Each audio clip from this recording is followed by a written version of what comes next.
Hi there, my name is Sipple, and this is my service learning experience with Metropolitan Ministries.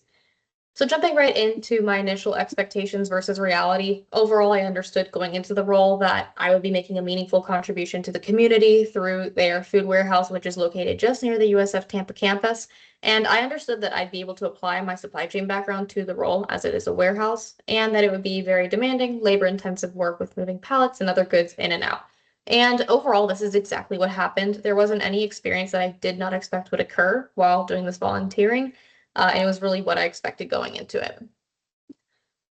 Moving into some disciplinary skills I applied, there are two key areas, supply chain management and communication and leadership. So within supply chain management, I was able to use things like cycle counts, moving and making pallets, and order picking to help ease the flow of goods in and out of the warehouse.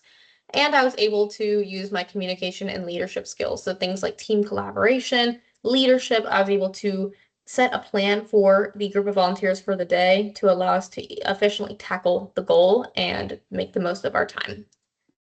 Moving into my specific contribution, so again, as I stated, I was able to move perishable and non-perishable goods in and out of the warehouse in a timely manner, and I was able to work on quality control, so ensuring that goods entering the warehouse are of the proper quality to then exit and be distributed to the community. This helps me to make a more efficient distribution of goods and overall allowed me to help individuals and families in need in a faster manner. Moving into the mission and vision statement of the organization. So here I've listed the original mission and vision statements. Just to recap how I changed them. So the revised mission statement is that guided by the compassion of Jesus Christ, we walk alongside those experiencing or at risk of homelessness, providing essential resources that restore dignity, empower individuals, and open pathways to lasting stability. The revised vision statement is that our vision is to reflect the heart of Jesus by building a compassionate, innovative community where quality care restores dignity and transforms lives. Overall, I think that Metropolitan Ministries already has a very beautiful mission and vision statement, but I just changed them slightly just to help clarify a few things and make them a bit more concise so that they're easier to remember by the community. Moving into diversity expansion, so there are two key areas that Metropolitan can utilize to help reach more communities.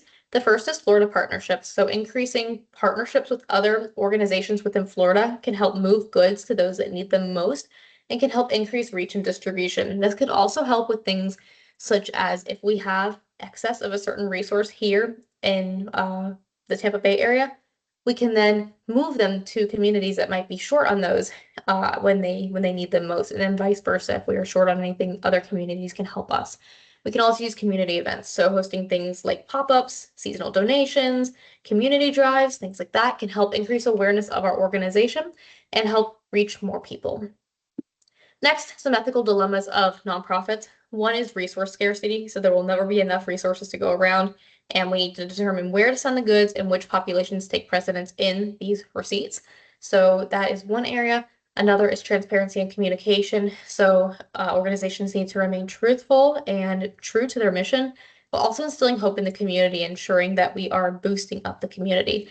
Finally is donor management. So there will always be priorities and preferences amongst donors, and we need to ensure that we're still prioritizing our community's needs while handling these preferences. And finally, ethical leader requirements. So there's three key areas for this. First is integrity.